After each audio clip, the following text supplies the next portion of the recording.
Fill her up. You're listening to the Gas Digital Network.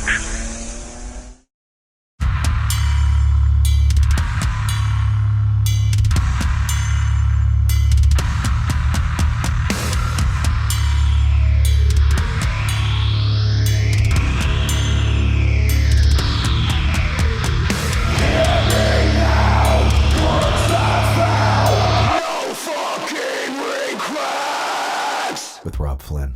What up? What up? What up? Podcast party people. How you doing? How you living?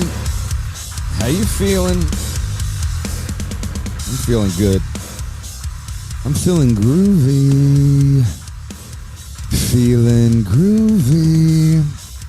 I was just talking about the 70s, man. I'm feeling groovy, bro.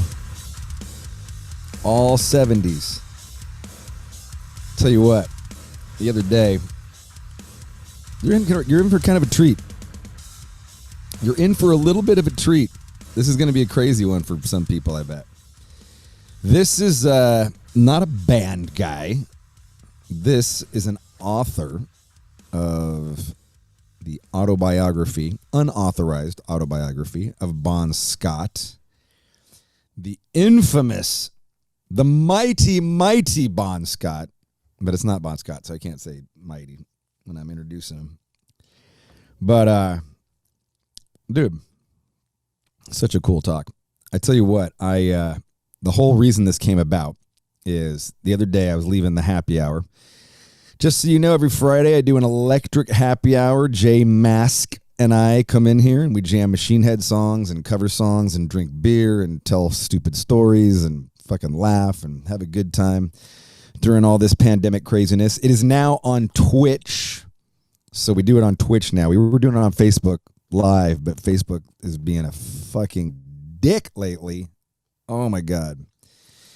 So we're not doing it there. We're now doing it on Twitch, on my Twitch channel, so which is twitch.tv/Robb Flynn or something like that. Very easy. Good vibe over there. I'm digging it. People say it looks better, say it sounds better. So doing that, and I think it was just like a couple of weeks, it might have been 2 or 3 weeks ago, I was leaving here. I had a good buzz on. I was like, all right, I saw the fucking traffic on pulled up my map on my phone. I was like, fuck, it's going to take an hour to get home. So I was like, what do I want to hear? I was like, I want to hear some AC/DC, man. I was like, I haven't heard AC/DC old AC/DC in a while. Like, I want to hear fucking Power Age and a whole lot of Rosie and a bunch of the old shit. And so I pulled up Power Age. And dude, I just went down this fucking, oh my God, I just went down this AC/DC rabbit hole for like a week. Just listening to Big Balls and, you know, he's got big balls and she's got big balls, but we've got the biggest balls of them all. I was like, fucking loved that song back in the day. So many good songs on there. So much killer, clever lyrics and just double entendres and all this good shit, man. And the fucking guitars. Jesus Christ. Those guitars, especially on those early records, the guitars are so loud. And I couldn't stop listening to AC/DC. I was just on this big AC/DC. I was driving around with my kids. We're going to visit grandma and the kids. I'm like, you're going to listen to AC/DC. You're going to hear a bunch of old shit that's all the raunchy shit, you know, because they know Highway to Hell. They know Back in Black, but, you know, that's about it, really. They might know You Shook Me All Night Long or something, but, you know, they don't know the deep cuts, man. They don't know the history. So I was like, I'm going to play you the history, and I'm playing the Big Ball song, and they were laughing. And we're playing, you know, just like Touch Too Much and fucking Walk All Over You and just revisiting Highway to Hell. And, you know, I just went down this kind of Bon Scott kick. And then I went over to the Brian Johnson era, and I started going down there, and I was like, I'm feeling more Bon Scott, man. Like, I'm over in the Bon Scott zone right now. And so anyway, I had finished up I had read the Ozzy Osbourne biography, which is pretty good. Not as good as the Halford biography. I got to say, the Halford biography was really, really good. And I'm hoping to get him on the podcast. Fingers crossed. I've been trying my ass off. We'll see what happens. But and the Aussie one was good, but I was just like, I was wanting a little bit more, and then I was like, I wonder if there's a fucking Bon. I was like, there's got to be a Bon Scott biography out there somewhere. I'm be straight with you. I'm not a big biography guy. Like, in fact, I really generally don't like biographies and usually stop about a quarter of the way through. But sometimes, every once in a while, one will grab me. And so I went and started checking out, and I found this very recent one, which I was kind of surprised that there was a recent Bon Scott biography. And it was called Bon Scott, The Last Highway. So I downloaded a sample of it. I read on my iPad. I love reading. I fucking love reading on the iPad. My wife reads books next to me, and she's got the little fucking lamp and this bright ass light in my face. I'm like, dude, I put my iPad on black mode, so it's got the white lettering, and then I turn the fucking thing super down. Oh, it's so easy on the eyes. It's so easy to read like that. I love it. I'll never read another. I'm telling you right now, I'll never read another book as long as I live. I love reading on the iPad. Books on the iPad. And I've been like this for a while, decade plus now, so you're never going to get me back to books. So I download the sample, because you can sample the book on iTunes, which I think is super cool, on the iBooks or whatever it's called. And so I get the sample, and I start reading it, and I was like, it's kind of like I can tell that it's going to be a lot of interviews and piecing different people's things together, but it just reads really well. It was written good. And I was like, and that's a big thing for me. Like, if it's written badly, like, I just can't fucking, like, it turns me, it's instant turn off. Like, I'm like, this is fucking horrible. Fuck this. I don't care what this story, how good this story is. Like, it reads like shit. But it was written really well and put together really well. And so I downloaded the rest of it, and I'm just about done.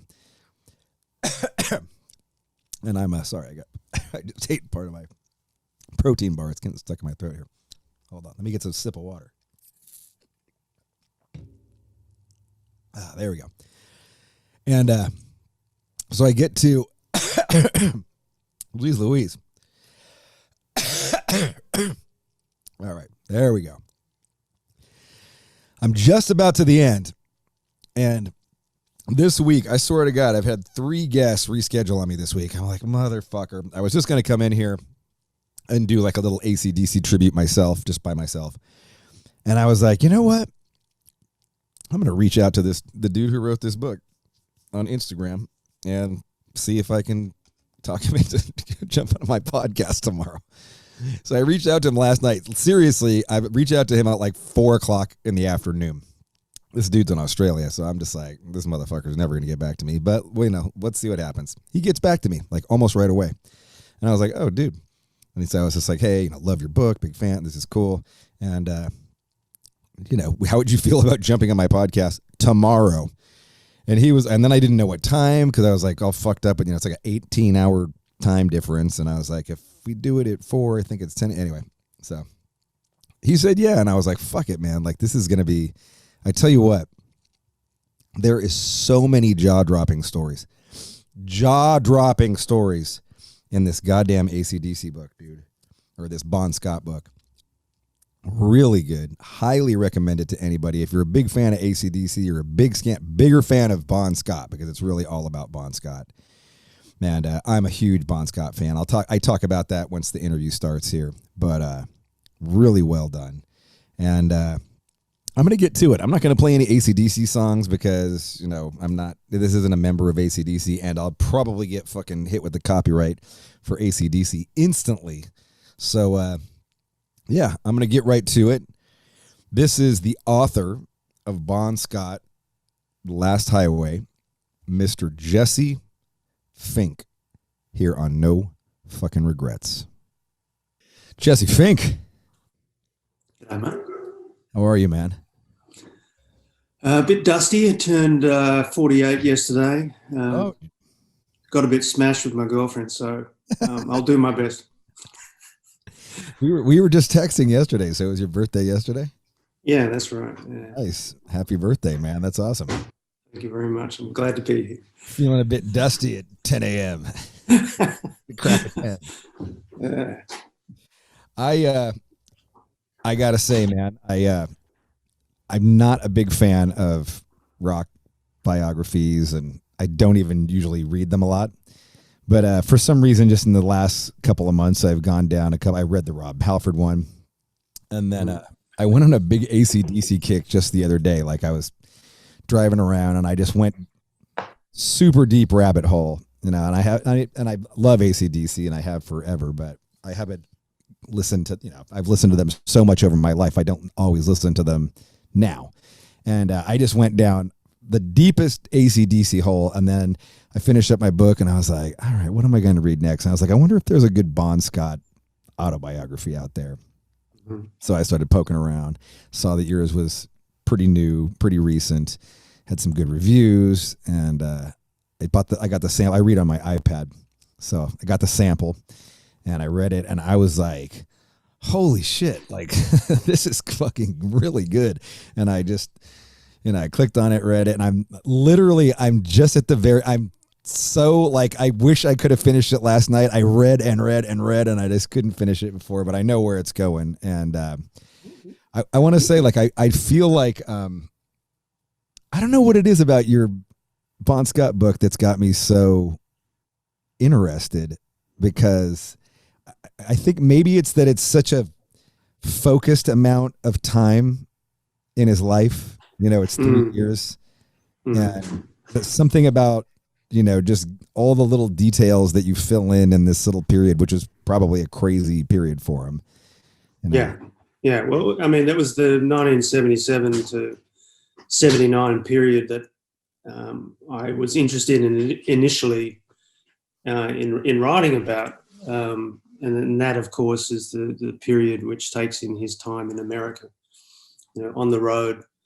And there had been a previous biography of Bon written back in the 90s, but the whole sort of American side of the story had never been told. So I just thought, Bon's American journeys, that was the concept, when I first started. And, I literally had a map of America, and I'd put little pins on, the cities where they'd played, and, go through old copies of Billboard and find out what the FM station was in that city, and then find the DJs, if they were still alive, on Facebook, and say, hey, did AC/DC come through your studio in 1977, 78, 79? And it was a process of trying to, find what I could, because there wasn't a lot out there. And when I in that first year of working on it, I actually had serious doubts whether I could continue, because I didn't think that I was getting enough original material to kind of, put together something that was compelling and readable and interesting, that wasn't just rehashing the same old AC/DC shit that you've heard 100 times. And luckily, I came across this guy called Neil Mursky, who was a producer for MTV in the 80s. But he had worked as a radio announcer for a station down in Orlando in 1979. And he had a tape of him interviewing Bon Scott that he'd never played, never put on YouTube. And he said, hey, you can have this. It's like fucking wow. Yeah. It's just like rock archaeology, right? And so he gave me this tape, and then he said, look, there's a bunch of people in Miami who knew Bon, who were hanging out with Bon. I can put you in touch with them. And then he introduced me to this guy called Michael Fazzolari, who was a lead singer of this punk band called Critical Mass, who were kind of like Green Day before even Green Day arrived. And, really fantastic band, but they never kind of went anywhere. And, this guy was selling fridges in Orlando, and but he was a guy who was hanging out with Bon Scott and AC/DC while they were rehearsing Highway to Hell, right? So what a story. And suddenly this whole vista in the kind of the the story of Bon in America kind of just opened up, and I realized that there was a story to tell. And then Michael introduced me to, Bon's girlfriend in Miami, and suddenly I had a book. So, I ended up finishing the, 77 to 79 story, but then of course you've got the death in 1980. And it's like, I didn't really want to go there. I thought sort of everything had kind of been told about the death. And then, you talk about rabbit holes. I mean, that was the one motherfucker of a rabbit hole to go down, that whole death thing, because it took about a year and a half to 2 years just to write that part of the book on what happened that night. Oh, wow. And it was an obsession, complete obsession. If Netflix ever wanted to do an interesting kind of documentary, I would do it on, the last 24 hours of Bon's life. It was, it kind of fucked me up a bit, really. It was just like, just took over my life trying to figure it out, what had happened, who was there, and I managed to find someone that, was with Bon and Alistair in the car that had never spoken before. And I did that 40 years later. So, there's still a story to tell there. Yeah. I mean, I love how you said that the guy that gave you the interview that had never been uploaded to YouTube was like archaeology. In some ways, that's what I feel like, that I feel like I'm reading about history, like a historical figure, even though AC/DC is still around. It's like he's been dead for 40 years. So it feels like I'm reading about, Napoleon or, some crazy character in history. Well, the thing is with Bon is that I think everyone has a sort of a concept of who he is just from the legend of Bon. It's like, the guy who gets on stage, performs, an incredible show, and then gets off the stage and shags a girl and then drinks, 3 bottles of Jack Daniels and then gets up in the morning and does it all over again, Right. And that's the sort of the romantic Peter Pan kind of idealization that a lot of people have of Bon Scott. And you see that in things like,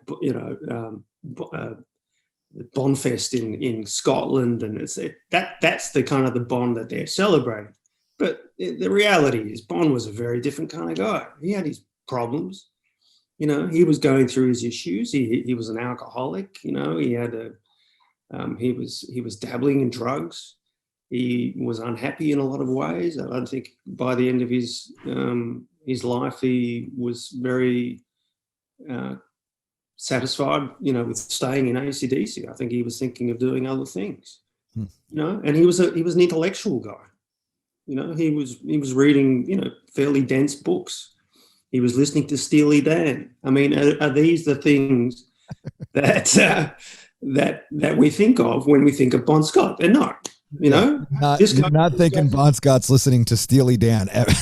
Yeah, under no circumstances. He's listening to Gaucho and he's reading Doris Lessing. No, that is not what we think of Bon Scott. We see a very different Bon Scott, and that whole mythology around Bon has been built up and built up and built up over the years to a point where, it can't be challenged.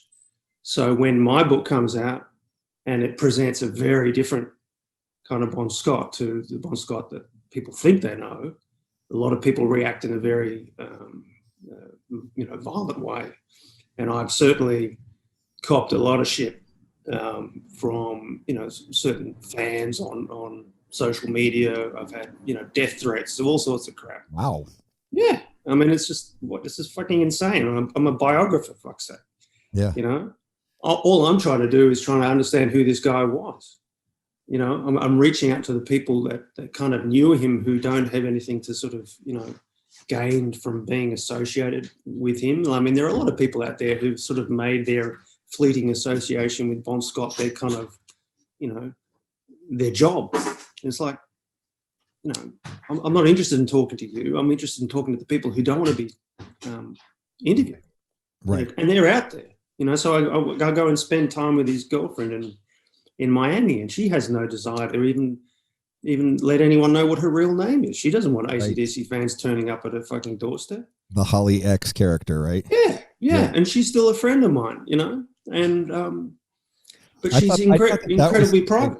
I thought that was really an incredible part of the book too, that you somehow, managed to get this person to open up to you about this thing that she's never talked about, maybe people knew about it locally at the time period or whatever, but here all these years later, and the fact that she never said anything and then, wants to be anonymous in the book, doesn't want to have, but then shares all. I mean, Holly X is the one who we think might be American Thighs, right? I certainly think she's American Thighs, yeah. But the thing that sold me mostly on that idea was the fact that she had a horse called Double Time. It's like, why do the words double time appear in the same song? Right. It's compelling to me. Hey, look, it's not proof of anything. Right. But all I want to do with, the readers who are reading the book is like, make up your own mind. If I present to you all these, pieces of information and you put them all together and you look at it, soberly, you come up with, your own viewpoint about, what the truth of this is or not. Make up your own mind. I'm not telling you what the truth is. Yep. I'm just presenting to you different bits of information that you wouldn't have heard before, and then look at it and make up your own mind. So I hear that first verse of "You Shook Me All Night Long," and I hear Bon. Yeah. For me, it's unmistakable. And what's really encouraging to me is, I have a group on Facebook called Bon Scott Forum, just Bon fans. It was set up basically because when other people were mentioning my book on Facebook, the admins of these other Facebook groups would delete the posts. You could not even mention my book. You could not even mention my book on Facebook. Why is that? Why? Because they're fucking idiots. It's like no, but what would be their rationale that like your story is just false and that fake news? well, I think the thing that they most objected to was the idea that Bond died of a heroin overdose, right? Because there's this stigma of the word junkie and a needle, right. Being associated with the word heroin. That's what people think. I've never said at any point in interviews or in the book or anything like that that Bon was a junkie. Right. Right. I made it very clear that he was hanging out with a group of people in London at that time who were, whose thing was snorting heroin. It wasn't a habitual thing for Bond. It was something that he had done over the years. I mean, when I wrote my first book on AC/DC, which was The Youngs back in 2013, which came out in America in 2014, Mark Evans, who was the bass player of AC/DC in the 70s, he told me, Bond was almost fired for having a heroin overdose. So, it came from another member of the band that Bond had been using heroin. And then you had Michael Browning, who was the manager of AC/DC in the 70s. He wrote a book and said that there was a second OD. And so, there was a history of Bond with heroin, and I don't think anyone can deny that. So I don't think it's sort of beyond the realms of possibility that, given who he was hanging out with in London in 1980, the guys from UFO, Alistair Kinnear, who was a well-known dealer of high-grade smack, that, if you put it all together, who he was with, where he ended up, what condition he was left in, I think it's pretty obvious that, he just happened to combine some heroin with alcohol and died. I mean, lots of rock stars have OD'd on heroin and are still regarded in the highest, Lane Staley's and like even Kurt Cobain's descent into heroin. I mean, they're still regarded in the highest of regards in rock. Why would it be bad if that was the truth, other than the fact that it just changes something that, maybe the band at the time felt like didn't need to come out or whatever, and they dug their feet in and stayed with that, or what? I don't know. Yeah. Well, exactly. That's a great question. It's like, well, what fucking difference does it make? It's like whether he dies of alcohol overdose or dies of heroin overdose. What's the difference? It's a drug. Yeah. If you really love Bon Scott, if you really want to kind of, honor his memory, why wouldn't you want to find out how he actually died? Isn't that doing him a great service rather than sort of ignoring what's the truth? And so that's why I'm constantly bemused by people who say, I'm disrespecting Bond by, trying to find out how he died. No, I'm doing this because I love the bloke. I want him, I want people to understand how he died and never get into a situation where that might happen to you, because it can happen easily. And, people are, dropping dead all the time in the United States with, fentanyl and alcohol, and this shit still happens, and we're talking about the greatest rock and roll singer of all time. Oh yeah. It wasn't just a case of him having, 7 double whiskeys. No, there were other things involved. Yeah. And what the book does is show that, and it comes back to the title, The Last Highway, was that, he took a road to his own oblivion, by his own choice, during those years that he was touring in America. And from, obviously the musicians that I spoke to, the people who were on the road with Bond, they all say the same thing, but that by the end of 1979, he was off the rails. Yeah. Right. So when you get to, London, February 1980, this terrible kind of thing that happened to Bond is not seen as an accident, but, as a consequence of, previous behavior. And the thing is, it's always been portrayed as if this was like some sort of freak accident. And it wasn't. He had signposted that he was, going to end up in the back of that car in that street in London long before, because his behavior was leading to his own destruction. Yeah. Yeah. I agree with you in that he's the greatest rock singer. Like, I never saw Bon Scott era AC/DC. I have seen Brian Johnson era. That was one of my first rock concerts, was actually AC/DC for those about to rock. Right. And it was awesome. But my first AC/DC experience is Highway to Hell. So I'm a kid, I'm 5th or 6th grade, and my friend brings over that cover and we start playing it, and I'm scared. Like, I'm just like, holy shit, like, we're going to go to hell if we listen to this. And, but I just I couldn't get those songs out of my head. I just could not get those songs, that they were so goddamn catchy. Walk All Over You, Touch Too Much. The first 4 off Highway to Hell are just unstoppable. And, I really got into AC/DC, like really got, went way deep into the Brian Johnson era too, and then went backwards on the Bond era. And, this is back when, there wasn't a lot of videos around. It wasn't easy to see AC/DC.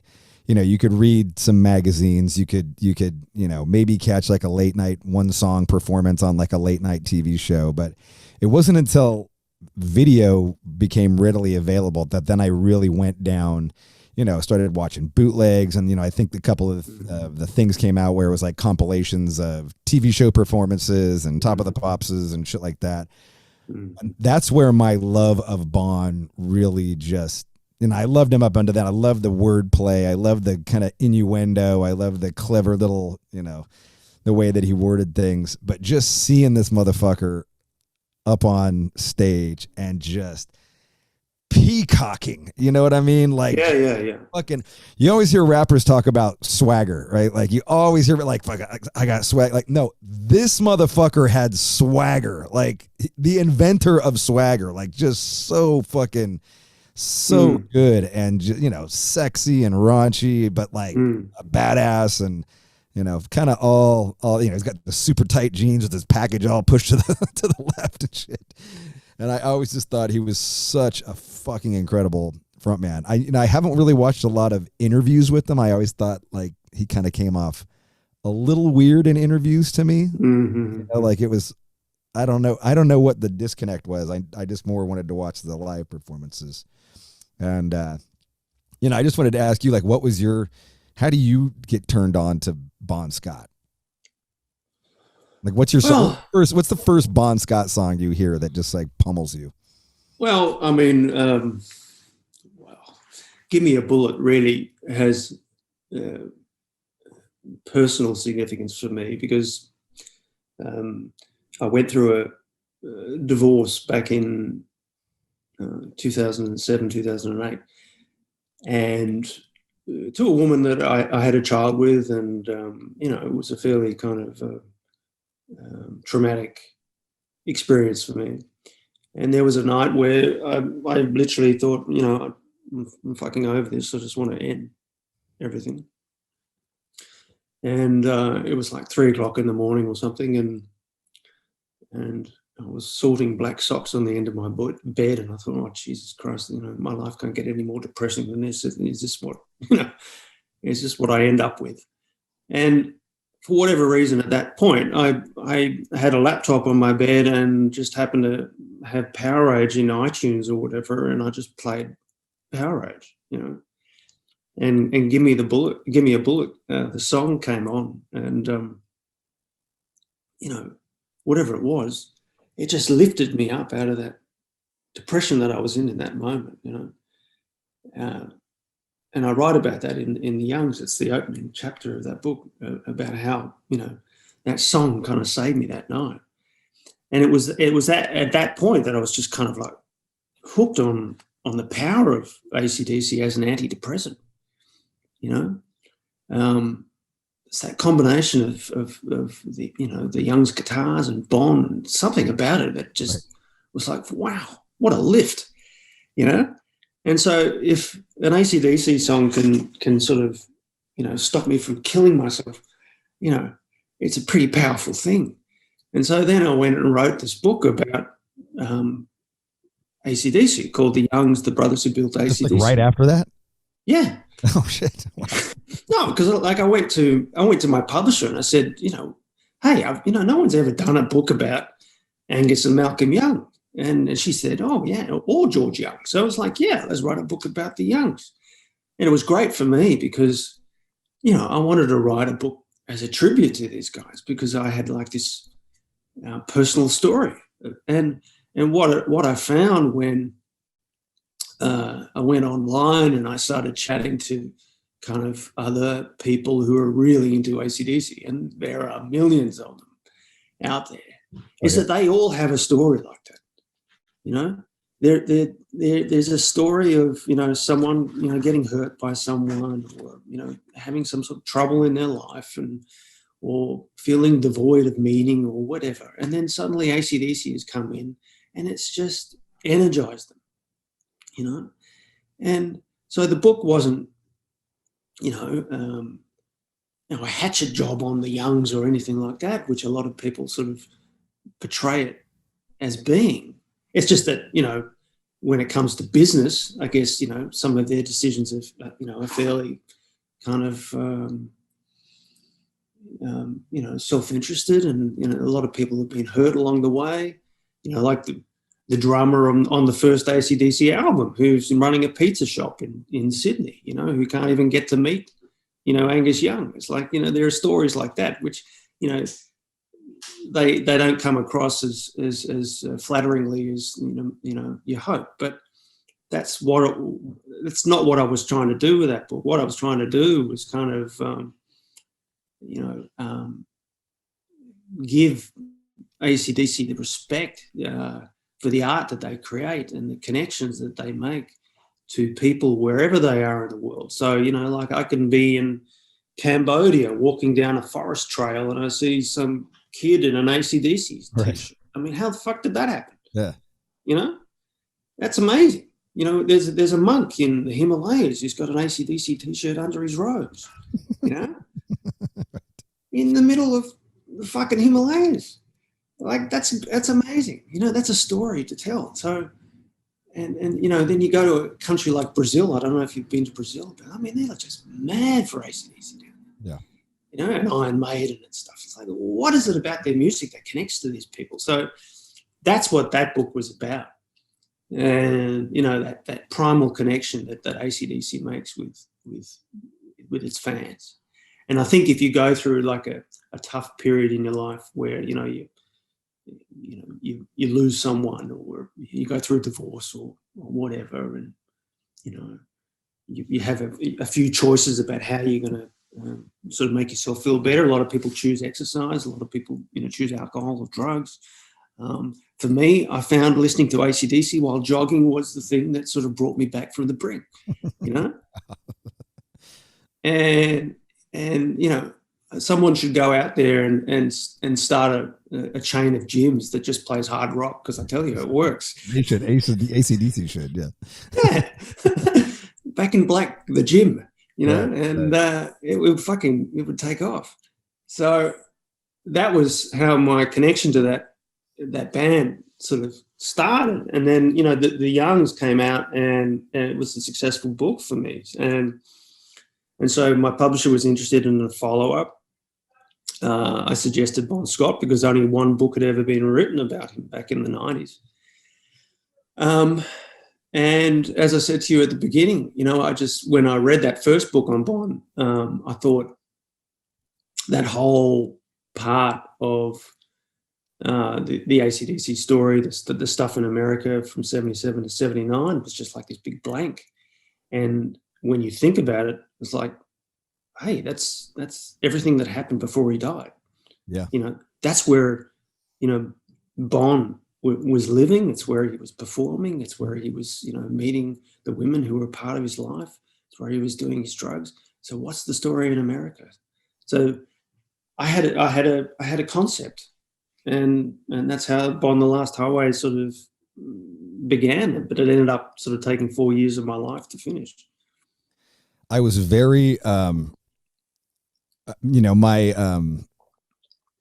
my illusion of my myth of AC/DC was that by the time Highway to Hell was already out, they were fucking massive in America. And, certainly where I live in the Bay Area in California, in Northern California, and they were massive around where I was. But I was so surprised by they were just opening for everybody. Like just opening slot after opening slot, Ted Nugent and Aerosmith and Cheap Trick and Mahogany. I mean, I was so fucking shocked. Like in my head, they were already massive at that point, and to just hear, and then they're getting heckled and they're getting booed. Angus is like flipping people off and they're like, fuck, they get booed off the stage from time to time. I'm like, what? That's just, it didn't compute. It was so many little nuggets of information along the way that I loved.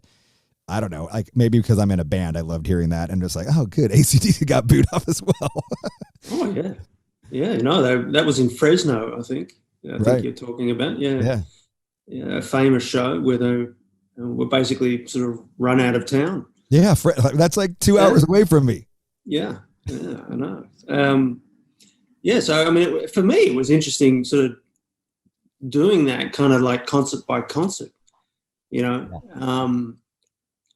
and it was like archaeology. It's like, okay, how do I piece the fragments that are out there, to create a vivid picture of actually what was going on. So it was, yes, you might have a photograph of that concert, but okay, where's the audio?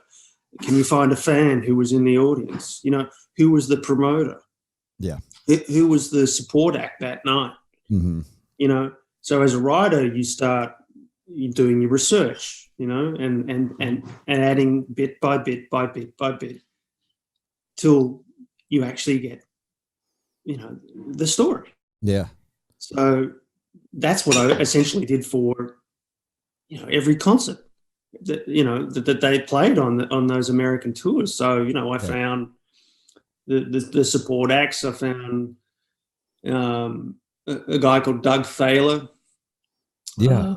Yeah, you know Doug Thaler. I want to Great say guy. I did. That name sounded so familiar when I read it, and I'm kind of brain farting, and if I do, or if He played with Ronnie James Dio in the late '60s, early '70s, I think. okay. What was it, the Elf Oh, all right. Okay. or the Elves? I think they were called. No, Elf. Yeah. And he ended up sort of being a tour manager for AC/DC for their American tours. So I met Doug in New York, and he told me his story and what he remembered about Bond, and he said Bond was really running off the rails by the end of the '70s, and he was worried about it. He was the tour manager for that whole cycle. Yeah, and for the Highway to Hell tour. Power Age into the Highway to Hell tour.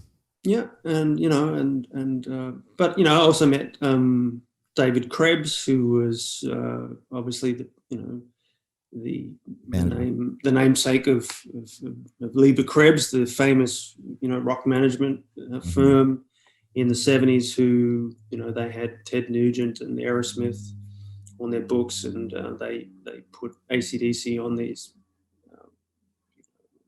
support slots with these bands, gave them their sort of first start in the big arena kind of shows of that era. And it was Lieber Krebs who kind of turbo boosted sort of AC/DC's profile in the United States. At least though, in your book, it sounds like they come into the picture quite a bit later. Like is it the Browning? Michael Browning's the manager for like. Browning was the manager when AC/DC first came to the States. Yes. And then by sort of the close of the decade, the decision had been made to kind of go with Lieber Krebs and turn their back on Michael Browning. Yeah. He had some pretty interesting, some interesting takes on thing from that early era. Just the fact that AC/DC was not, like they had a lot of struggles with the record company. Like Bond wasn't photogenic enough. Bond wasn't this, they didn't get a lot of ads.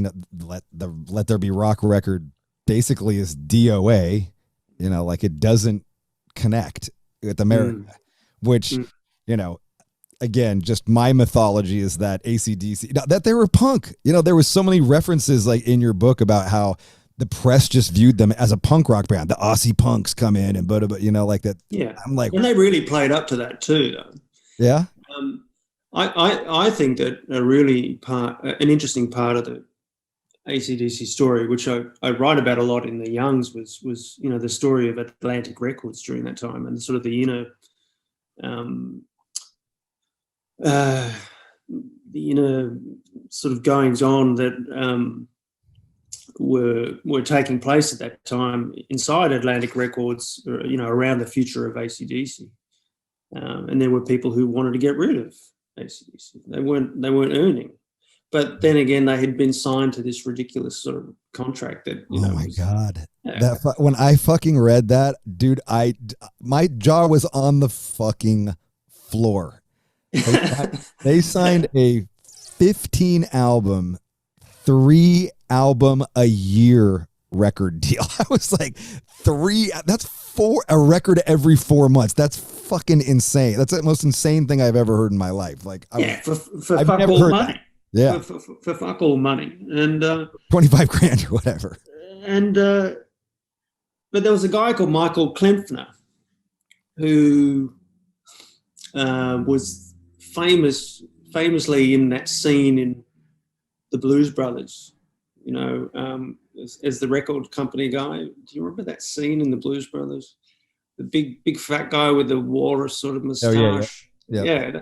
Anyway, that's Michael Klempner, who was like this big wig at Atlantic Records. He was the guy who was really kind of, pushing for AC/DC to be a successful band at Atlantic Records when others at the company were kind of wanting to get rid of them, or didn't think that they had a future. And Michael was, their champion. And the tragic thing was that when AC/DC went from Vanda and Young to Mutt Lange, there was a bit of a disagreement inside Atlantic Records of whether Eddie Kramer should be the producer of the Highway to album or whether it was Mutt Lange. And over that particular sort of issue, Michael Kempfner got dumped, and his role in kind of You're the A&R guy. Yeah, his role in sort of building up AC/DC in America hasn't really been told, and I think that would be, if anyone were to ever make a film about AC/DC at that time, you could center it around Michael Kempfner and his story. He was an unsung hero of that band. I guess I was a little confused about that part in the book. So I know Mutt Lange produced Highway to Hell. What was Eddie Kramer's role in? Was he supposed to produce Highway to Hell? Well, there was Eddie Kramer was doing it in Miami. He was brought in, and the band weren't happy with how it was going, and basically he got let go. Okay. And then Mutt Lange got parachuted in. Gotcha. So he started the Highway to Hell record. Yeah. Yeah. Okay. Yeah. Gotcha. Right. Right. But apparently, they just weren't sort of clicking, as the band weren't clicking with the producer and so on, and so the decision was made to bring in Mutt Lange, and then obviously and then you get the Highway to Hell and Back in Black and For Those About to Rock, which sonically I think are the most amazing sort of AC/DC records in terms of songwriting, in terms of pure AC/DC. For me, it's still Power Age. Yeah. And the guitars on Power Age, man. Those fucking guitars are just in your goddamn face. They're so fucking loud. And I love it. I just love how, maybe that's the young brother just like, I'm going to push baby bros guitars up even more. But man, the guitars rip on those records. Yeah, they sure do. And but what's great is that I'm starting to feel that more fans are recognizing that. It used to be kind of like a cult thing, Power Age, but I think now people really accept that it is their best record. Where do you think the punk thing came from? That it was just like the popular thing to say they were, or was it record company? I don't know if you were going somewhere with that when you started talking about it. I just think that that was their way of grabbing attention at a time when it was very difficult to get the attention of the press. It was like you just say the most stupid shit to get noticed. Right. They certainly played up to that, and whether it was their design or whether it was the management's design, only they really know. But I just don't think it certainly reflected the true character of Bon Scott, for instance, who was anything but that kind of punk. He was a cultured guy. Yeah, cultured, but like he still had that, like, at least lyrically was like street fighting man, Oh yeah, like that kind of a hard drinking. He was playing a role, and he was writing, he was writing to order, and the Youngs wanted a certain kind of song, and he was writing those songs. But I think that, as I said earlier, I think by the end of his life, I think he probably realized there was more to it. And he'd met a lot of people on the road and in the United States who were doing their own things, and I think it would have been really interesting in the early 80s had Bon gone to live on a few more years. I think he would have been a star on MTV like David Lee Roth.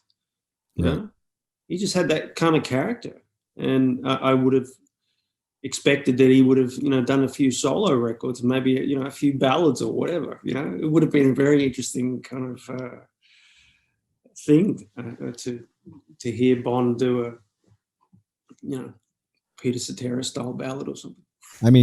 Two of the things that I think are so good in your book is it's the friendship from the guy in Texas that they start with. Yeah. And there's a couple of very odd things that, that he brought up, like, oh, they're going to hurt me. He fucked up the lyrics and they're going to hurt me. Freak out. But I guess the other thing is just the critical mass connection, which you brought up a little bit earlier, but these guys become friends. AC/DC's in Miami to write and record Highway to Hell.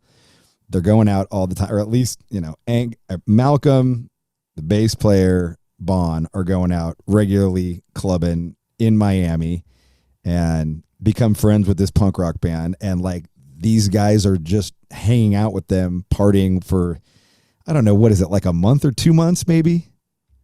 It's like 5-6 weeks or so. 5 or 6 weeks, yeah. But like almost on a daily basis, right? Yeah, that's right. And, they even, Bond played on stage with right. with those guys and, performed Give Me a Bullet, which, I'm not aware of any kind of live recording of that song even being available anywhere. So it would have been, an amazing thing. Yeah, right. And those guys have got that memory, for the rest of their lives. I mean, who gets to play on stage with Bon Scott? Yeah. And these guys. Who gets to go hang out in the rehearsal room while AC/DC's writing Highway to Hell? Yeah. So, and so they're telling me these stories about, hanging out with AC/DC. And when I was in Miami, we actually drove around and we went to, all the, where the hotel where they were staying, the rehearsal studios, which were now like a car yard. And, but,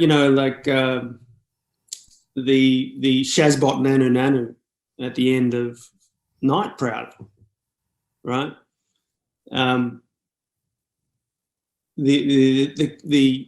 The story as it had been told over the years ad nauseum was that, Bon was a sort of a fan of Robin Williams, and it was his little homage to Mork and Mindy. Mork and Mindy, yeah. No, which is a load of shit. So, apparently there was a guy called Teddy Rooney, who was the son of Mickey Rooney, who was hanging out with AC/DC, who in Miami. He was a musician himself, and he was going around the studios saying "Shazbot, no." It was just like his little catchphrase, Right. And they're all sort of saying "Shazbot, no" at the rehearsal studios, and it was just like their little in joke. So that's just Bond making an in joke to the guys that he was hanging out in Miami with. That's got nothing to do with Robin Williams. Right. And so, when I was in Miami and I got to, hear these stories, suddenly it's like, the things that you've heard on these albums, the lyrics, they all start to make sense. You're actually putting a story behind them. And so when I met Holly, and I, get to see this, and, still very beautiful woman, and see photos of her when, she was young and hanging out with Bon, and you read the lyrics to that first verse of "You Shook Me All Night Long," and she tells you the backstory to, how she met him and the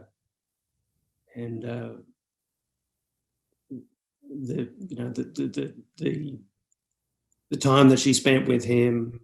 Very, very quickly you kind of realize, what you thought, might be true could very well be true. And I certainly came away from my time in Miami thinking, I don't think there's any doubt in the world that Bond had something to do with that song. Right. Is she the one? Is she the one that has the chartreuse eyes? Yeah, that's right. So she told me that story. We went out to the hotel. The Newport Hotel in Miami, where she said that Bond remarked to her that she had chartreuse eyes one afternoon while they were lying out by the pool, and you think to yourself, I've never even thought about that line in the song. Why is it sightless eyes? Right. What the fuck does that mean? She has sightless eyes telling me no lies. She had a chartreuse eyes telling me no lies. Huh. Yeah. So for me, the original lyric works much better than the lyric that's sort of ended up in the song. But again, there's no proof. I can't prove to you that Bon wrote that. I don't have a piece of paper, with his handwriting on it, Right. with the word chartreuse on it. It's just, I'm going on what, she told me and what other people who were in Miami at that time have said, which is that, that they were very close. Yeah. And that they saw them together and they spent a lot of time together. And then you look at the songs that ended up on Highway to Hell. And it's very tempting to kind of, read the lyrics to a song like, Touch Too Much or Walk All Over You and think that it's about Holly, So, but again, there's no proof. Yeah.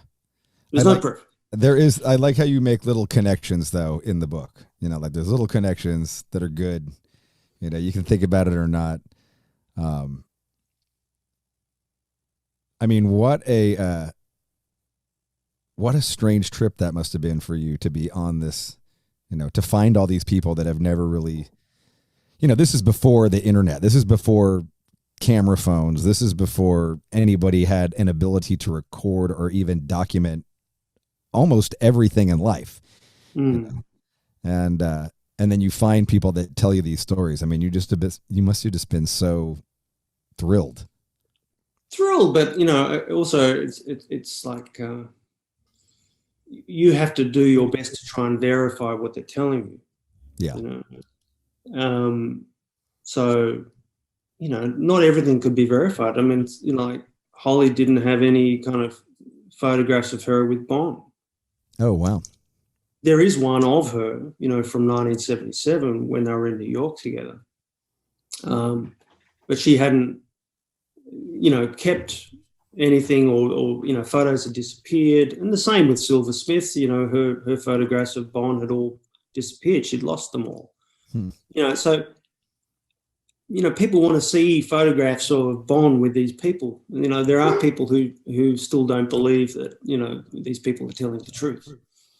Like there's kind of the three main girls, right? Like there's the Patty, there's the Holly X, and then Silver Smith.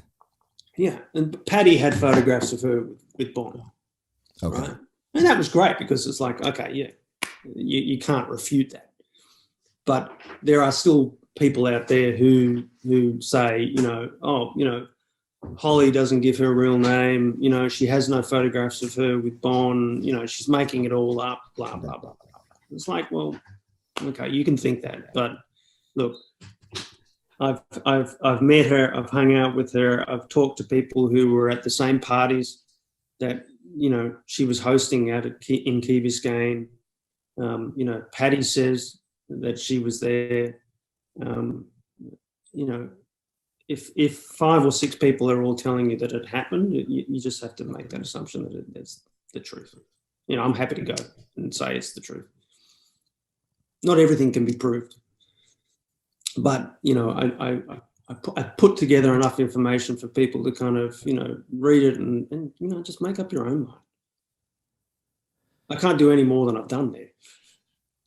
A lot has been made of the Malcom Bon Scott tension and rivalry, or I don't even know if it was rivalry is the right word, but that there and in your book, I don't get that vibe. Like a lot was made of it, but at least to hear the people that you're talking to, that it wasn't as much as, at least maybe in this particular time period, what people make out of it. Did you walk away with that same feeling, or I don't know? Holly talked about that.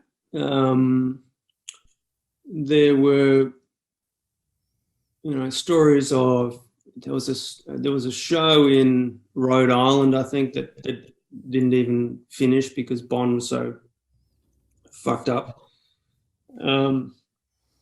And then there was that story about the gig in Texas where, you know, he came off the stage and said, you know, he feared that someone was going to hurt him, which was an odd sort of anecdote. And, you know, when I first heard it, I thought, you know, that's a bit strange. But a lot of people have picked up on that. And I don't think that, you know, anyone was going to do physical harm to Bon or anything like that. I just think it was maybe just misinterpreted. Yeah. But or just him overreacting because he's high as a kite. Oh, exactly. So, you know, whatever the truth is, I don't know. But I think, you know, I mean, you just look at the history of AC/DC and some of the decisions that they've made about personnel in the band, and you know, the ruthlessness, you know, with for which they're, you know, well known when it comes to business. You know, the fact that, you know, the guy who designed the original AC/DC logo never makes any money from all that merchandise. You know, there are some stories there that, you know, don't flatter them.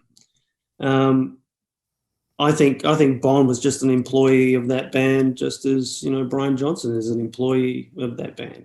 You know, I think that he was as dispensable as anyone else. And, you know, they certainly dispensed with Mark Evans when they decided that they didn't want him anymore in the band. Yeah. I think it would have been a lot tougher to dispense with Bond at that point. Mm-hmm. Certainly after Highway to Hell. Like, that was just, you know, it's funny. I was looking at that album cover too the other day, and I never noticed this, but it's Angus in the center, and then it's Malcom over here, like taking up most of the cover. And then it's like Bond peeking his head in over it. I was like, holy shit. Like, I never remembered it like that, but just looking at it again, I was like, wow. Like, you know, yeah, but the picture. Not everyone was sold on Bond at all. And so, you know, each album was, that they had a lot riding on it. Yeah. And Power Age certainly didn't kind of take off in the United States the way that they'd hoped. And so that was the reasoning behind, obviously, the switch of, you know, producers. And it was kind of their last chance with Atlantic Records. And fortunately, it's just crazy. It kind of was a success for them. It was it wasn't like a Nevermind Nirvana or anything like that at the time, but it was a platform for them for obviously bigger things, and obviously that's what happened with Back in Black. But I think with Back in Black, you know, this mythology has been created around that record. Obviously, the death of Bon Scott is the thing that sort of turbocharged the sales of that record. And, you know, would it have been as big had Bon, you know, been credited on it, had he sung on it? You know, probably not. No, it was a different kind of record. But, you know, obviously the big mystery is, you know, what role did Bon play, you know, in terms of, you know, contributing lyrics to that album. And, you know, that's a story that, you know, will never go away. What is that story? Like, how is that? I mean, did he have a notebook that would have got left around? Like, why would there, I mean, did they demo anything ever? I heard that there was demos, you know, like back in, you know. Well, people are still convinced that that's Bon Scott singing Back in Black on YouTube. No. You know, every day someone says, hey, there's proof. No, it's like, you know, no. I have yet to go down the AC/DC conspiracy theory hole. I don't want to, but but the thing is, and people and journalists never pick up on this, is that Angus Young said in a couple of interviews, one with Australian Rolling Stone and the other with Kerrang, that Bon had written lyrics for Back in Black. Okay. Right. And this is back then. This is back then. So this is, you know, early 90s and so a decade after the record was out, though. Two interviews, right? Okay. Where he's asked whether Bon had any kind of played any part in sort of contributing lyrics to Back in Black? And he said, yes, he had. One that he had written a little of the stuff. I can't remember the exact quote, but he was asked whether he'd written lyrics for a couple of songs, and his answer was, Bon wrote a little of the stuff. And the other was, it's escaping me now, but that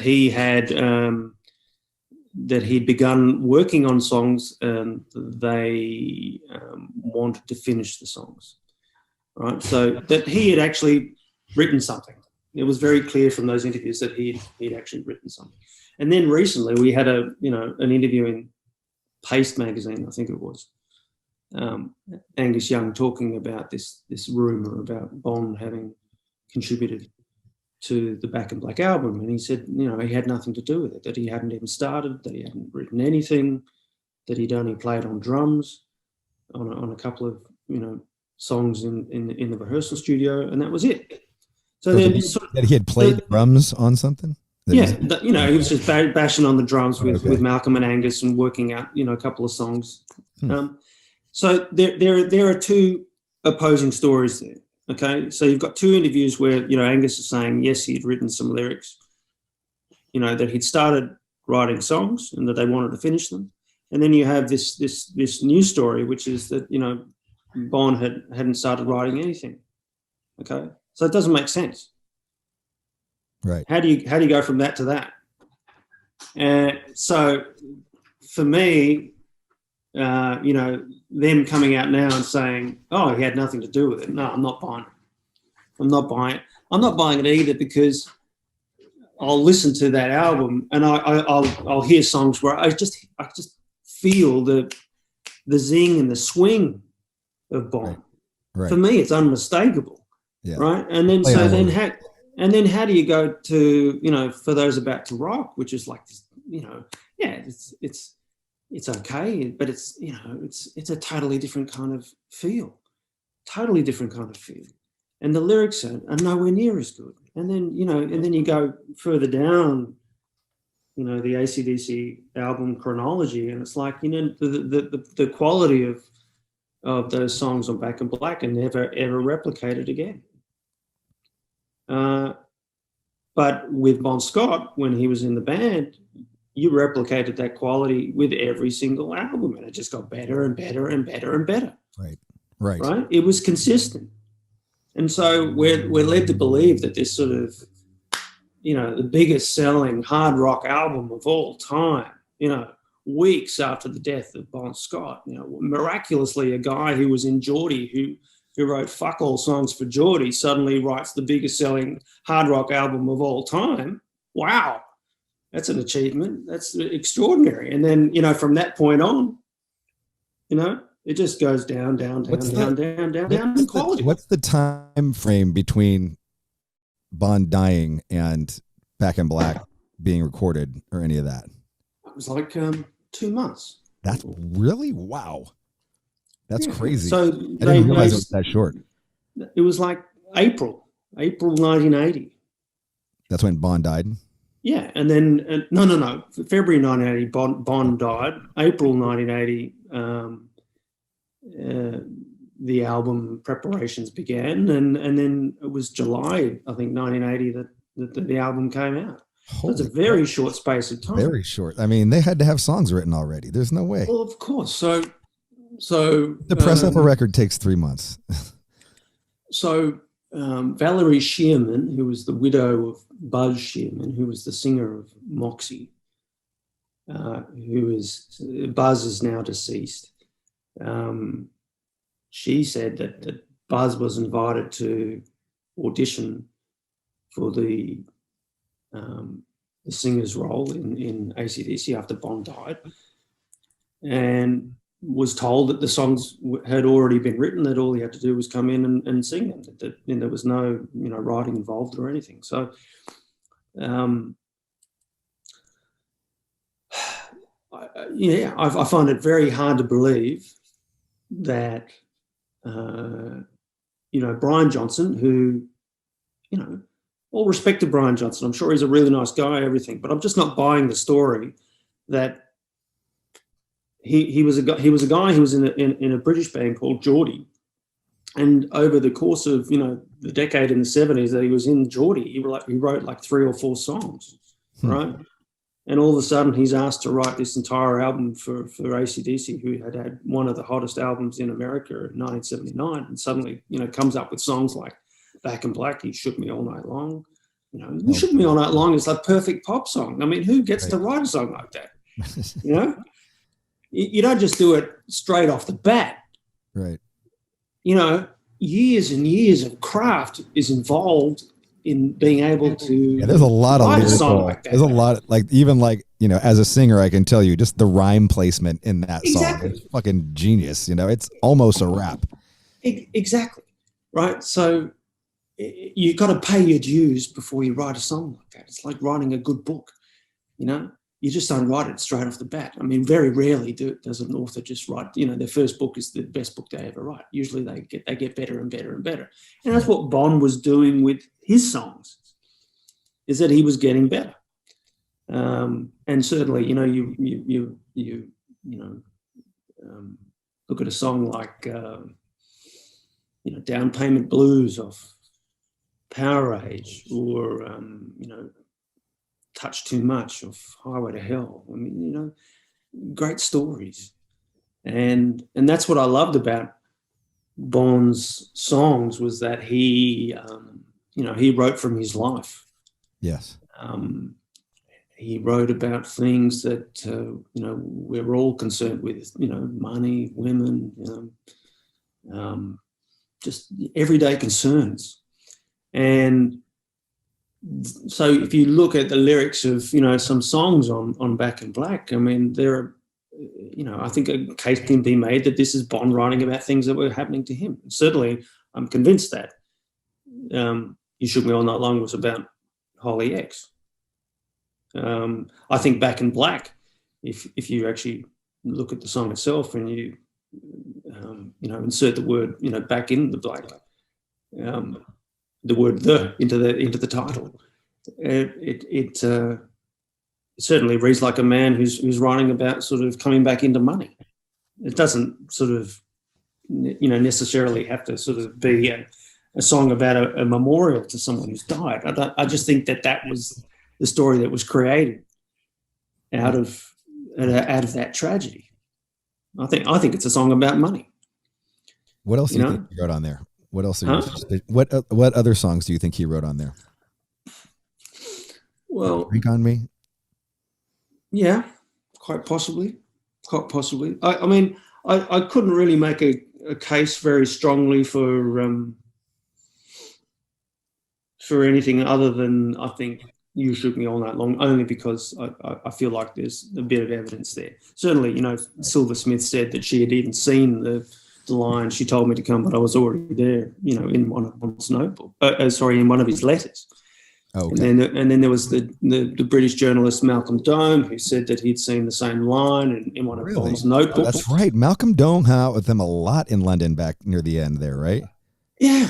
I've had some good chats with him about Bon Scott. He's a good guy. I love Malcolm. Yes. So he said he saw that line. Okay. So I think that's pretty compelling sort of evidence that Bon has something to do with that song.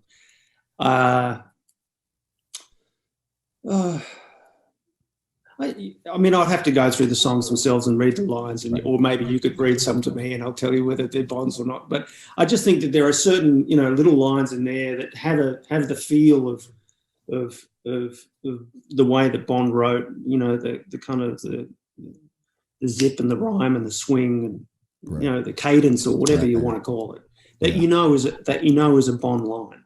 You know what I loved about him, and you kind of touched on it just about 5 minutes ago, but a lot, like if you took a photograph of music right now, almost all music is just about like killing it and you're crushing it and I'm going to be a champion and I'm the wrecking ball or whatever you want to, what I mean, like everything's like you dominated it and whatever. And And you listen to those old AC/DC records, and it's like you brought up Down Payment Blues. I would bring up Shot Down in Flames. You know, like here's a guy getting shot down. This is Bon Scott singing about getting shot down in flames by some girl that he's trying to pick up over by the jukebox. You'd never hear a song like you'd never hear a dude write a song like that, let alone from a cocky, peacock and swaggery type of rock and roll band. You know what I mean? Like that. I love that about him. You know, that he had that dirty thing going, you know, the sex, he had the devil, you know, they always had the hell, like I'm going to hell, and like just kind of that fucking it's all going to end, to just live in the moment or whatever. Like he was happy to make a joke at his own expense, you know. He was a funny person, and that humor is still very much you know, a potent thing for people who hear AC/DC. That's what I love about that era of their music, is that, you know, every time you hear one of their songs from that period, you're getting something new out of it, you know, or there's something that you kind of missed. Like, so I met Silver Smith before she died, and, you know, I was talking about her relationship with Bon and how they broke up in Indiana in 1977, you know, and she's telling me a story about how, you know, she broke it off with Bon, and she decided she was going to take a train out to, you know, California from Indiana, and to rekindle their relation. No. She was just taking a break. She didn't want to be on the road with him anymore. Okay. She kind of said, "Goodbye, Bon." She's been on the road. She was on the road with him. Yeah, so she'd sort of been with him in New York and been on the road with him for a bit in the States. And then when they got to Indianapolis, she decided she was going to part ways with him and went to the train station or whatever she did and went out to California.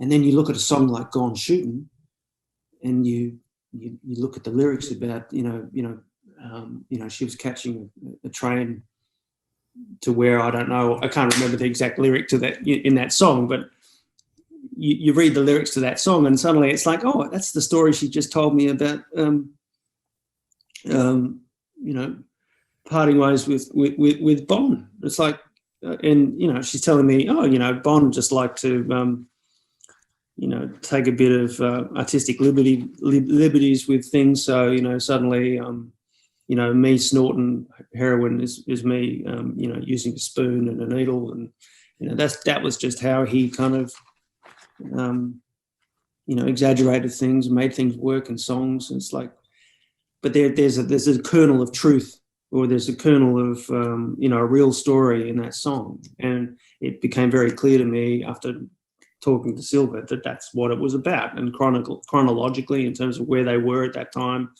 you know, the release of the albums and so on, he was writing songs on the road that ended up on Power Rage, you know, from that 1977 tour. That's what he was writing about. Right. It ended up on Power Rage. That's who he's writing about. He's writing about Silver Smith. Yeah. So now when I hear that song, I think of Silver Smith. You know, there's a new story there. There's a new resonance for me because of that story that I've been told by her, which is in the book. And now, you know, I find it very heartening that people hear that song and they know what it's about.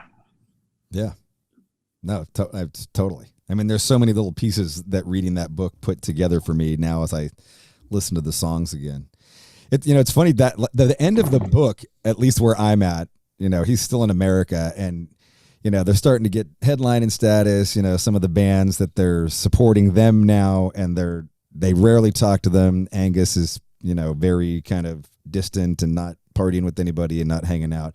But Bon's always walking. He's got two blondes on his arm at almost all, like every single instance that you're like this last section of the book, you know, like every single dude's like, he came out of the hotel. He's got two chicks on his arm. And did Bon have a big cock? Did any of the girls ever talk about, like, if he was well endowed, man? You know, I know much has been made about him being a little guy, but was he a little guy with a big cock? Or like, what's going on? I think from memory, yes, he had a big cock.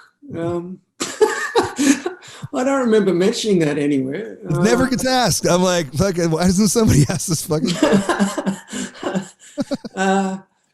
Yeah, I think from memory, one of the girls that I spoke to said that he was quite well endowed. Yeah, that yeah, he had a good little package down there. Nice. No one's ever asked me that question. That's why you're here. That's why answering the questions we really want to know. No, it's yeah, but he was a small guy, you know. right. Like he was like 5'1" or something, right? Wasn't he like pretty short? No, he wasn't. All of them. He All was, of them are pretty short, though, right? All of them are pretty short. I think he was like sort of 5'6", 5'7", around. Okay, right. That. I'm not sure exactly how tall he was, but he was around that height. Yeah, but I mean, he was obviously taller than the Youngs, who were like 5'2". Okay, So, yeah, so. maybe that's yeah, tiny guys. Yeah, that's an interesting question, Rob. Thanks. You're welcome. You're welcome, Jesse. No, there was so many things that are great in that book, man, and I really got to say, like, you did a great job kind of piecing it all together, and I really appreciate your effort that you put into that. Well, thank you. For me, I'm in a band. I've had a biography, an unauthorized autobiography written about me, and it's always weird. Me reading about my life was the weirdest thing ever. Joel MacGyver did it, like respect the guy. He did a decent job, but it was just so fucking weird to have your life put together by someone else's eyes or whatever. And obviously Bond's never going to read your book, but I read this book, and reading it, I think that's part of why I don't really like the autobiography thing. Like, if it's a band dude, they always kind of, so much gets covered up with bullshit. They're just trying to play politics. And then if it's an unauthorized, it's just such a mess that it doesn't always make sense. But so were you aware of, Joel writing this book when it was being written? He mentioned it. Yeah. Yeah. But you decided not to get involved? Or? We didn't want to get involved. Like he ended up, our ex bass player ended up kind of feeding him a bunch of information kind of behind everybody's, like, we didn't know that was happening. Mm-hmm. And then, kind of like you're reading the book, like, wow, like how the fuck would he know that? And then, turns out that, he was going, oh yeah, I'll write a book about you too. So kind of got some stuff. It was weird, Well, I think in your situation, you're writing about somebody who's been dead for 40 years, and it's like you're putting, like archaeology. Yeah, but I mean, it also has its own challenges because, I mean, obviously there are a lot of people who don't want to talk. There are people, obviously the band itself, right. And then there are people around them who are shielding them, or protecting them, who have financial interests in some of these, albums or whatever, who, don't want to be available to you, right. Or the people who are still working with AC/DC. So, a lot of people that I would be talking to off the record were people who still work with AC/DC. Oh, right. But they don't want their name in the book, and that's the last thing that they want, So, they want to keep that connection, happening and alive. So they don't want to jeopardize that by, talking to a biographer who might turn up things that, they're not going to be happy about. Right.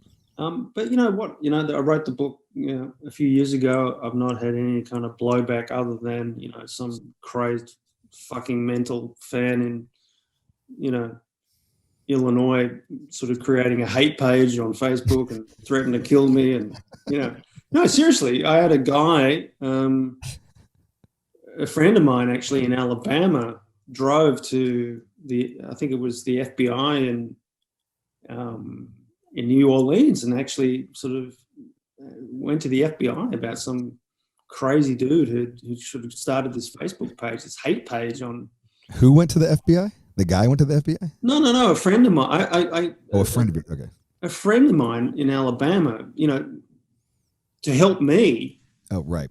Went to the FBI and lodged a complaint about like this guy who had made this sort of hate page on Facebook, where this guy was making threats, posting terrible things, and like Facebook was doing nothing about it, and really, really awful stuff. And it was, you know, fairly distressing. It's like, Jesus Christ, man, I'm just fucking writing a book, you know? Have any of the... It's just a fucking book. Other than, I guess you interviewed the bassists, right? But have you never got a chance to speak with the Youngs or anybody from that camp? I've never spoken to the Youngs. I did once run into Malcolm Young in the street, which was totally bizarre. But that was... Like a confrontation? No. This was in Sydney. He was walking down the street with his carer. He was, you know, he had dementia, and you know. This is recently. Well, yeah, but just before he died, you know. But you know, it was a weird situation for me because I'm literally just walking down. Oh, right. You talk about that in the book, right? Don't you? Yeah. Like I'm walking down the street and I see Malcolm Young, and I've just written a book about him. You know, I'm writing another book about his band, and he's just passing me on the street. I mean, what would you do in that situation? I just decided, look, he's not well. He's sick. I don't think it's right. You know, and it was kind of hard for me because I really wanted to stick my hand out and say, hey, I really love your band. You know, I don't know if you know me, but you know, I've written a book about you and your family and your band, and, you know, but I didn't. I just kept walking, you know, and I look back on that, and in some ways I regret not sort of shaking Malcolm Young's hand, but I feel okay with it. You know, I spoke to, you know, Mark Evans for the first book. I've become very good friends with Tony Correnti, who was the drummer for the first album, High Voltage. I spoke to Phil Rudd on the phone. He was going to help me with Bond the Last Highway, and this was during that whole crazy phase when, you know, he got sort of ejected from the band. Right. And he was sort of... He kind of went off the deep end for a minute, right? He went off the deep end there. And so I'm on the phone to Phil Rudd in his lawyer's office in New Zealand, and he had started talking to me for the book, and then suddenly he just kind of decided, no, I'm not going to do it, you know, or someone's telling me not to do it, or whatever the fuck happened. He just sort of pulled the pin. But he had agreed to do it. You know, and as is there any truth to the story that Malcolm once headbutt a promoter, like over some money or something? There was a famous story that went around about him. Well, he would have had to jump up to headbutt the guy. You know? So I find those stories, you know, about, you know, Malcolm Young, you know, punching out some guy, and it's like I've seen Malcolm Young in the street. You know? Yeah, I mean, he's definitely got at least in the mythology of AC/DC, he was maybe not as much as Bond, but like he was a fucking scrapper. A scrapper, I'm sure. But, you know, having seen the guy, you know, myself and his size, I just can't imagine he would have been a formidable opponent for anyone, you know. Yeah, I don't think he would have. I think an old lady might have, you know, had a chance with Malcolm Young. He's not a big bloke or anything like that. But look, I don't know. There are so many bullshit stories about AC/DC out there. There are so many. Yeah. You know, and they've just been repeated so many times that now that, you know, they're just accepted as the truth. Yes. They're overtold at this point in some ways. Overtold. And that happens with every band. You know, that happens with so many fucking bands. Yeah. And so, you know, I obviously hear them. I go through the stories. I try and verify them as much as I can, and then decide whether, you know, there's some kernel of truth in them, and mostly no. I just think it's all bullshit. It's like that story about, you know, Brian Johnson, you know, writhing in agony on the stage with appendicitis, and you know, have you heard that? Mm-mm. Oh, that, you know, the Bond saw, you know, Brian Johnson singing in England in the early 70s, and that, you know, he was writhing on the floor in pain with appendicitis. And yet he was still in Geordie? Yeah, he and Geordie, and put in an amazing show. And then Bond sort of came to Angus and said, look, if anything's ever going to happen to me, I want you to get that guy. Like, fucking bullshit. I'm sorry. That's the biggest load of crap I've ever heard. So, you know, there was It's funny, right? It's almost like I read one of the few books that I did read that I enjoyed was the Keith Richards autobiography. And like, look, it was all bullshit. Oh my God. It was so completely full of shit. Like, but it was such good bullshit that you were like, fuck it. Who cares if it's real? You know, it almost gets that kind of a point with the AC/DC mythology. Yeah. So, you know, like with that Brian Johnson story, I mean, that's just been told so many times.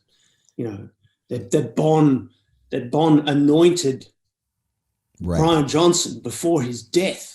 You know, 3 years before his death. It was like his dying wish that Brian Johnson sort of assumed the role that, you know, handed over the microphone to Brian Johnson.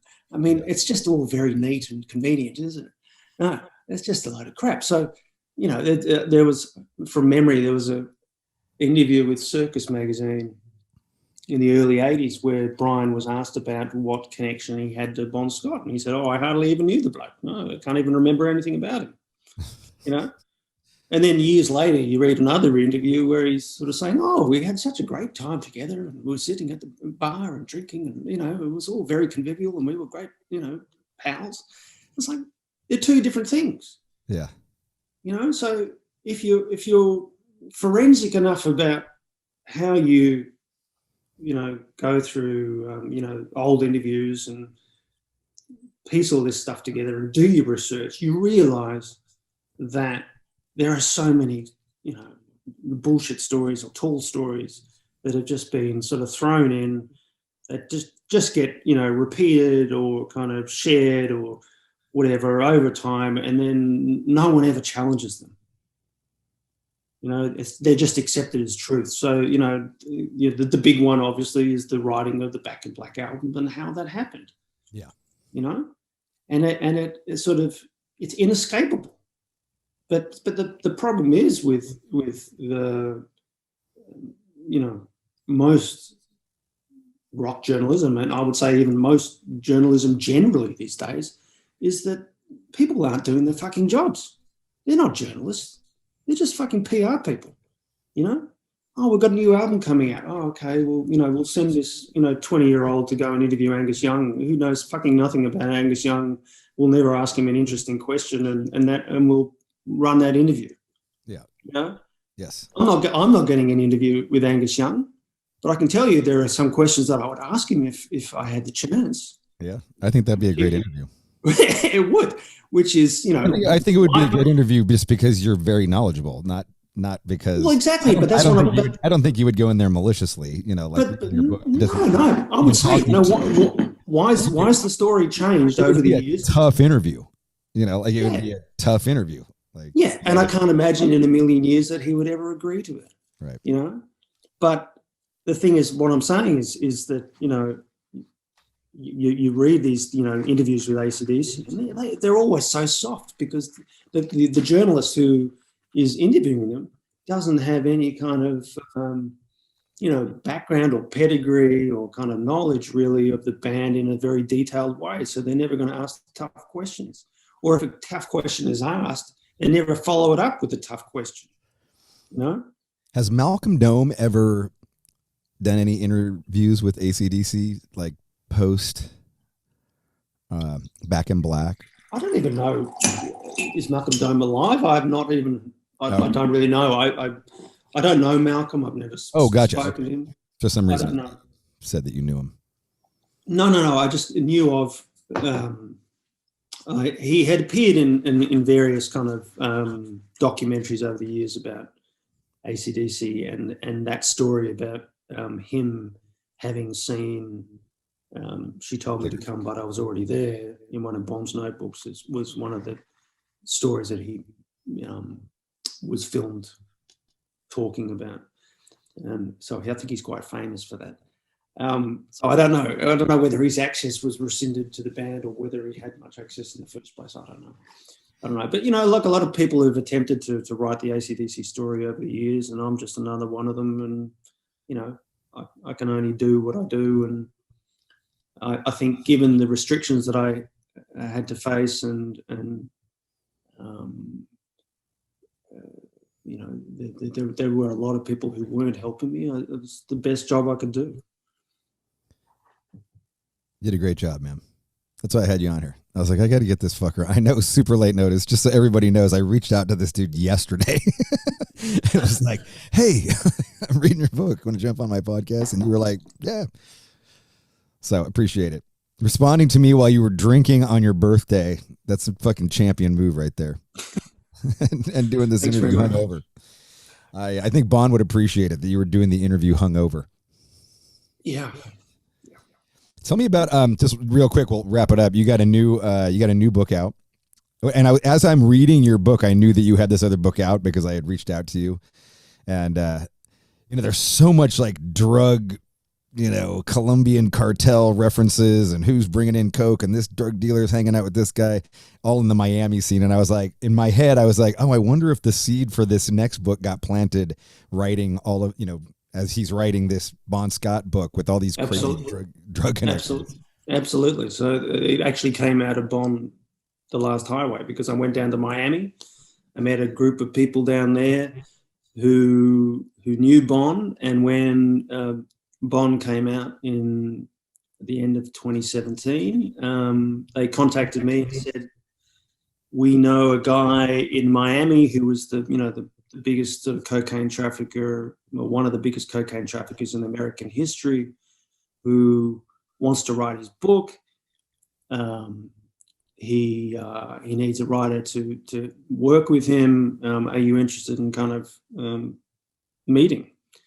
And I ended up, we started chatting, on WhatsApp, and we were just, I'd literally be in the backyard, getting a tan, talking to Lewis in Miami, this guy called Louis Navia, and we decided after 2 or 3 months of chatting that we were going to write a book, that there was a book there. And we ended up writing this book called Pure Narco, which is coming out at the end of the year. It's available for pre-order on Amazon now. It comes out in November. It's out in the UK and Australia now, but it's about his 25 years working as a high-level trafficker for, all the Colombian and Mexican cartels. And what's interesting is, it actually came out of the Bon Scott book, and that's what I love about writing, is that, you take on these projects and you never know where you're going to end up. It's like you just meet new people who open new doors, and that's what's great about, writing. Right. That's why I enjoy it so much. It's because, you're introduced to new things and you get new ideas, and suddenly, here I am. So, what happened to me was I got divorced. I thought about committing suicide. I ended up writing a book about AC/DC. Then I wrote a book about Bon Scott. And now I'm writing a book about drug cartels. And, what the fuck? It's a wild connect. That's connecting the dots is crazy on that. Yeah. But, hey, that's great. And that's the privilege of being a writer is, I get to do this. So, what's next? I don't know exactly, but, I've got a few things in the oven, and, we'll see. But, I didn't want to go back to kind of, writing about AC/DC again. I've done 2 books on them, and there's nothing else that I can do there. Yeah. And, when I think about, possible other kind of music biographies, there isn't anyone that sort of grabs me the way that, like Bond did as a character. Right. Totally. And if there are people like that, books have already been written about them, and a lot of these guys are still alive, and, they want to do their own books. They don't want other people writing. I mean, you said yourself, Yeah. Are you ever going to write a book about yourself? Or is it going to be up to me or someone else to write another, biography of you? There are some guys who, they keep their stories to themselves, like Angus Young, for instance. Everyone's expecting Angus Young to write a book about himself, but I'm pretty sure he never will. Very private. Very private. Phil Rudd was talking about possibly doing a book when I spoke to him. Mm-hmm. But that was at a point where I think he thought, my time in AC/DC is over. I'm never going to get back into the band. What am I going to do now? And look at what happened. He's back in the band, Right. And he's shut up shop again, Mm-hmm. And Brian Johnson was out of the band at one point, and now he's back. Yeah. Cliff Williams was retired, and now he's back. Things change, and so what was it? Power Up was a pretty successful album. So I think we'll probably very likely see another record. Maybe AC/DC might possibly finally release a greatest hits album. Who knows? Yeah. Oh, have they never done that? No, you Good think for about them. it. Yeah. No, well, the closest really was the Iron Man 2 soundtrack. Okay. Because that had a bunch of songs on it or something. That had a bunch of AC/DC songs, but I don't think they've ever. No, they've never done a greatest hits album. It's very un-AC/DC, but yeah.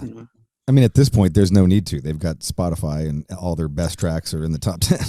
Well, exactly. They said that they would never go digital, and they have. They've gone to Spotify, and look, the reality is, and I've said it, many times before. AC/DC is a brand. It's a brand, and it makes a shitload of money, just like Kiss does. It's a logo band. As Mick Jones, a foreigner, once described AC/DC, and they make a lot of money for a lot of people, and they want to keep that going. In terms of the quality of their output, their songs, I don't think it's anywhere near what it used to be, but that's just my personal opinion. That's how I feel about their music. Doesn't mean I don't like them anymore or anything like that. It just doesn't do anything for me. But to a lot of people that I know, they went out and bought that record and they loved it. Yeah. They got something out of it. I know a ton of people who love it. Yeah, they get something out of it. They just love the sound. For me, AC/DC is more than just the sound. For me, it's the storytelling. It's the way you described Bon Scott at the beginning of the interview. There's just that guy on stage, and the aura that he had. The sense of danger. I think I've described him like a Fagin in Oliver Twist. He's just that kind of. Sort of cheeky bad guy, and something about him that I just think AC/DC kind of misses now. It's the story behind the music or the living large behind the music that Bon had in spades. He inspired people. I think he's a way of, to a lot of people, he's a way of living. Right. That's absolutely. It's a way of life. Yeah. That's the power of Bon. It's like, this is the guy who's showing you a way of living, or he was living the life that you aspire to, but you will never ever never be able to handle that much booze and drugs. but also the freedom, yes. So there's this whole mythology behind Bon that imbues that logo. He is the power behind that logo for me. Yeah. That's why it's so powerful. That's why it still sells. That's what is the thing that enraptures people. It's his power in those four letters. It's still very much there, and that's what I want to pay tribute to, because I think without Bon, AC/DC would never ever have become what they are today, and I still think that he never gets enough credit for what he did for that band. I mean, I've never ever. I can't even think of another vocalist or a songwriter who managed to create the quality of work that Bond did over that period. It's such a short period too. Yeah, you like think about it. Or something, right? 7 years? Less.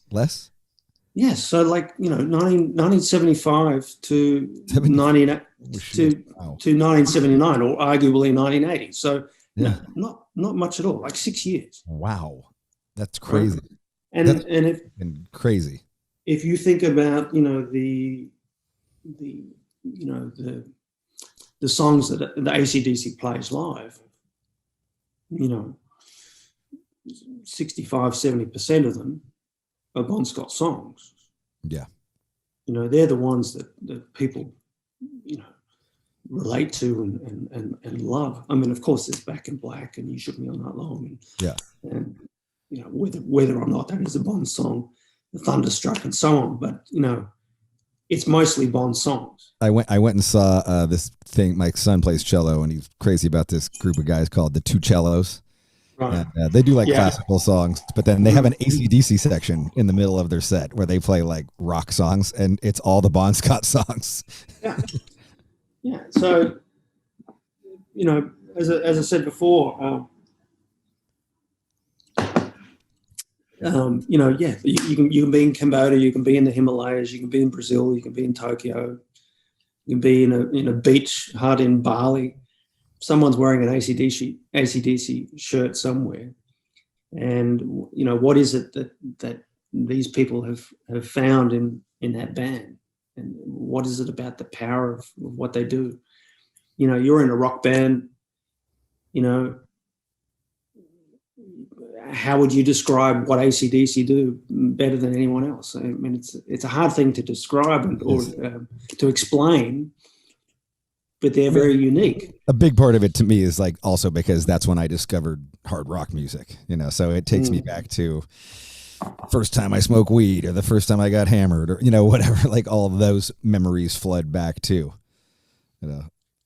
Yeah. But I mean, in terms of, but as it's gone on, it really is, like I said, I went down that, at some point when the video stuff started popping up, that's when I really went down that Bon Scott rabbit hole and had that appreciation. Like I said at the beginning of this thing, it's such a, it's the swagger, man. It's the swagger.